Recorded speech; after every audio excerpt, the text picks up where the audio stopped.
अच्छा, एक चीज और है जो पशुओं में हम आमतौर पर देखा, थनैला रोग बहुत आवे।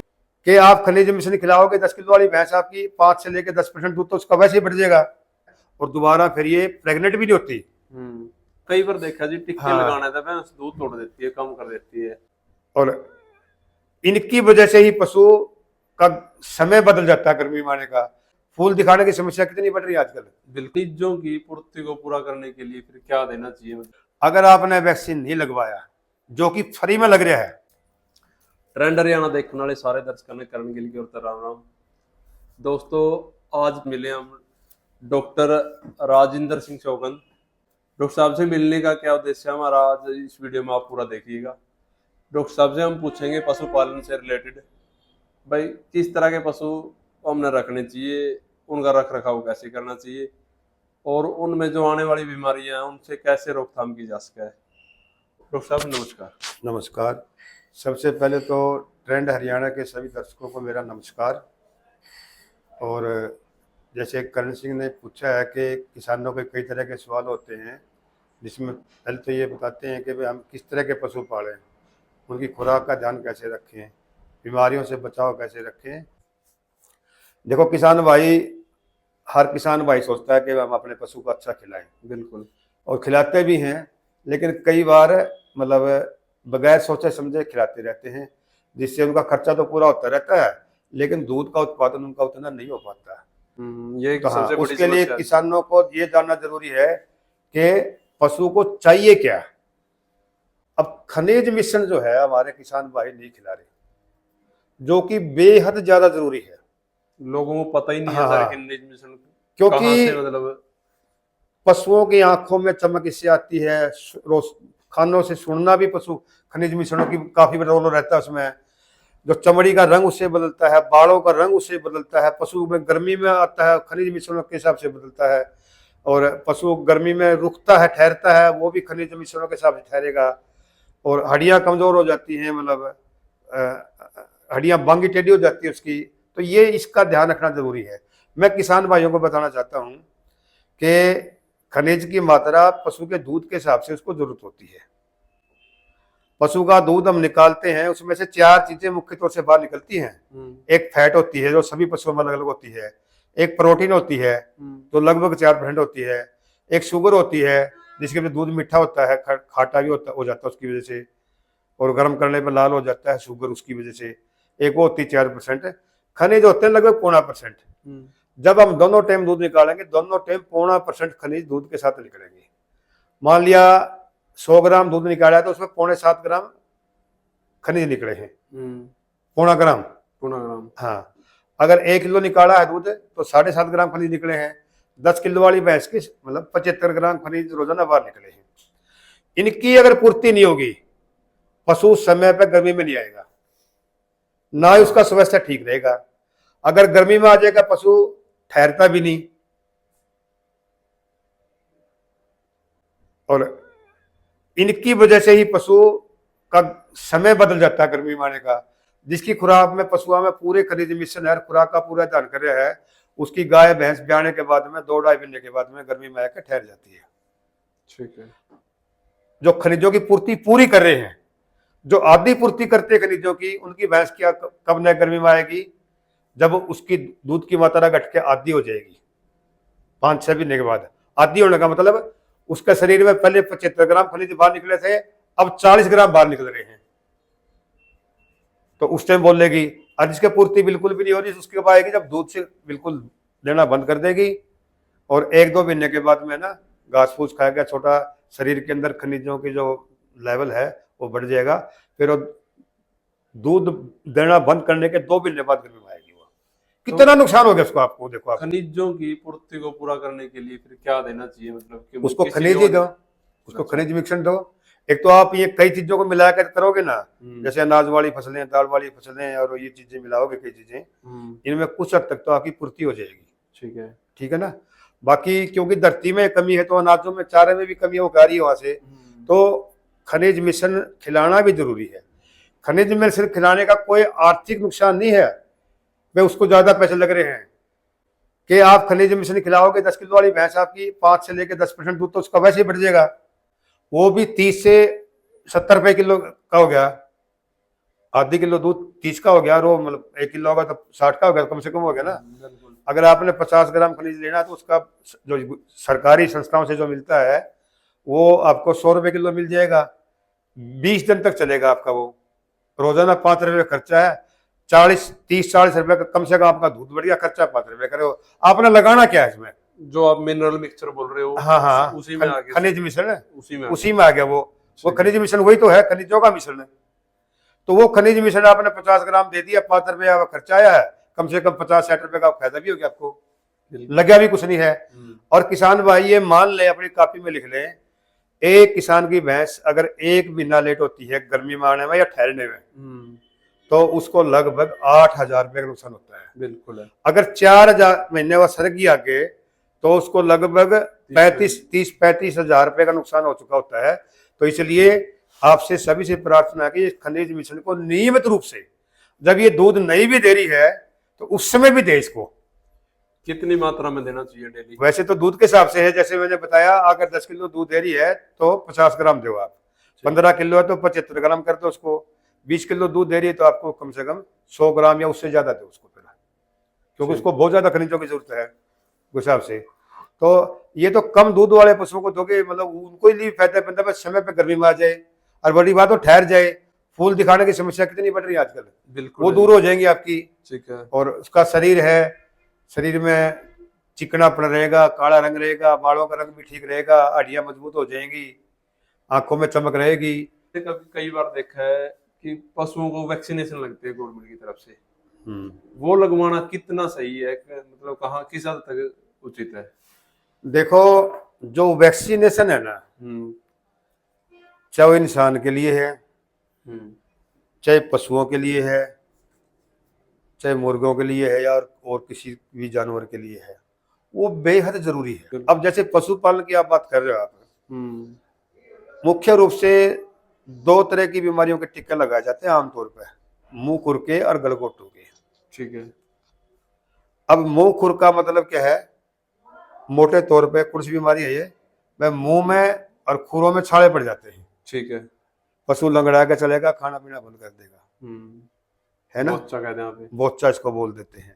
ठीक है। तो बड़ी खतरनाक बीमारी है, और पुराने समय में तो इसका देसी उपचार करते थे, आजकल वैक्सीन आ रही है, वैक्सीन लगाना जरूरी है।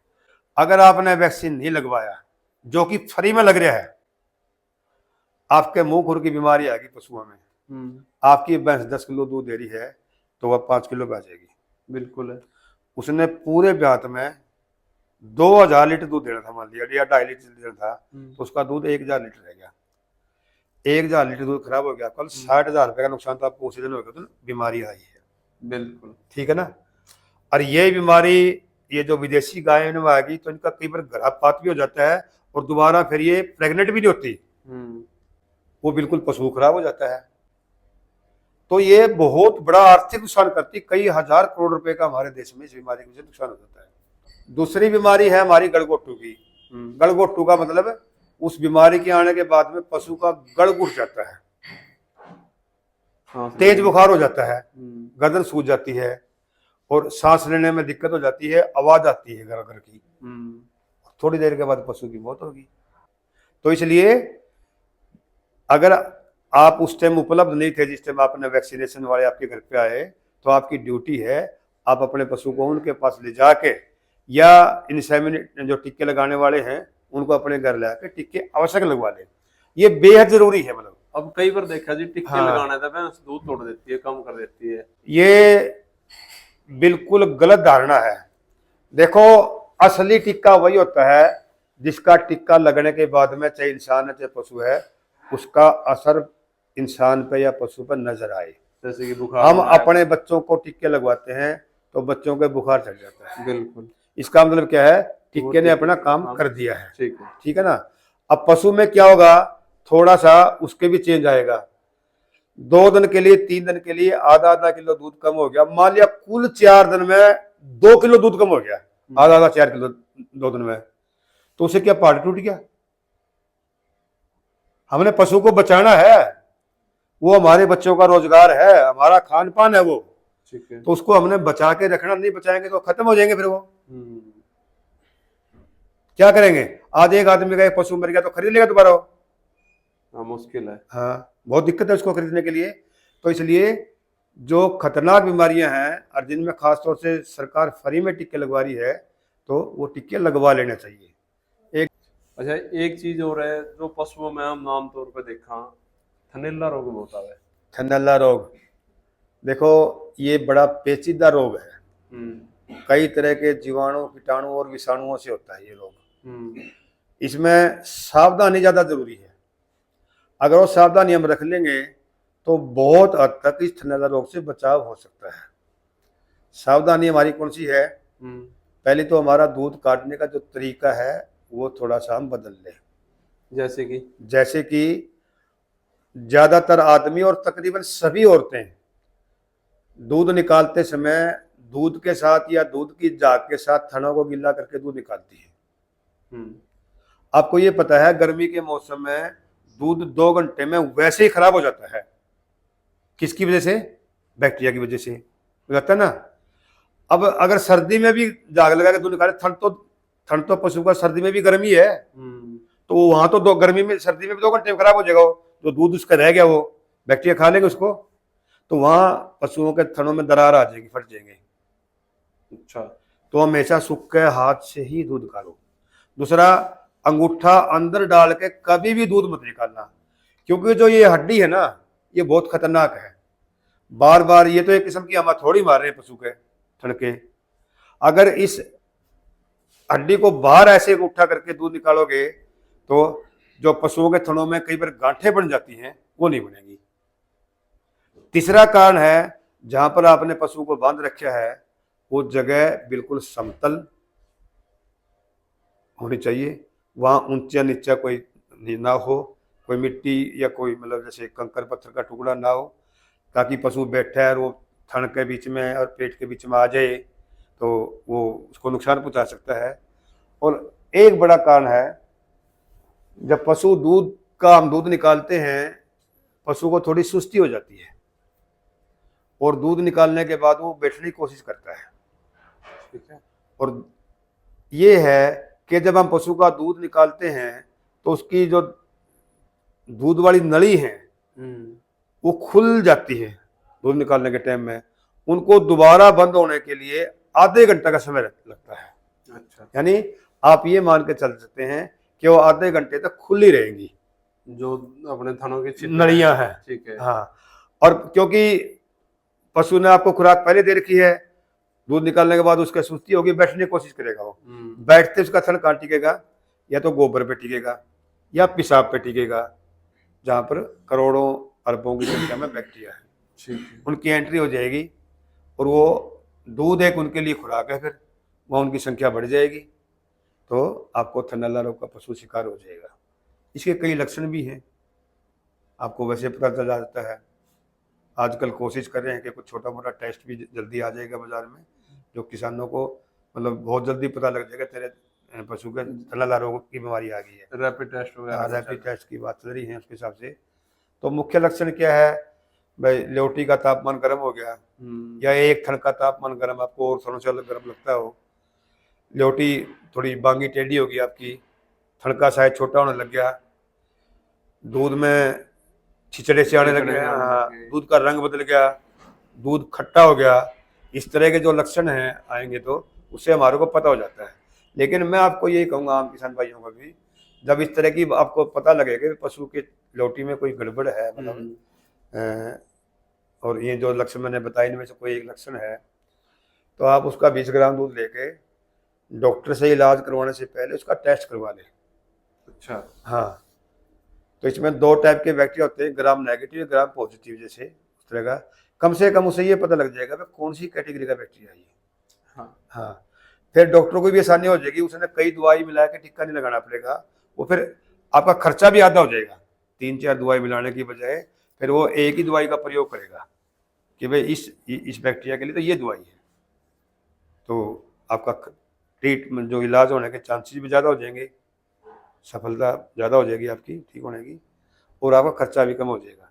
और पशु पर जो विपरीत असर पड़ता है एकदम से ज्यादा एंटीबायोटिक देने का, उससे भी बच जाओगे आप। मतलब किसान भाइयों ने क्या है कि यदि आपको कोई भी ऐसा लक्षण लगे, जिस तरह लगे भाई थनैला रोग है या कुछ ऐसा है, हाँ हाँ खट्टा हाँ है, चिथड़े आ हाँ रहे हाँ हैं या लाल रंग के कण आ रहे हैं, हाँ तो हाँ सबसे पहले अपने अपने नजदीक है, जैसे अपने हर डिस्ट्रिक्ट में एक लैब है, तो वहां जाके अपना दूध का हाँ। टेस्ट करवाएं।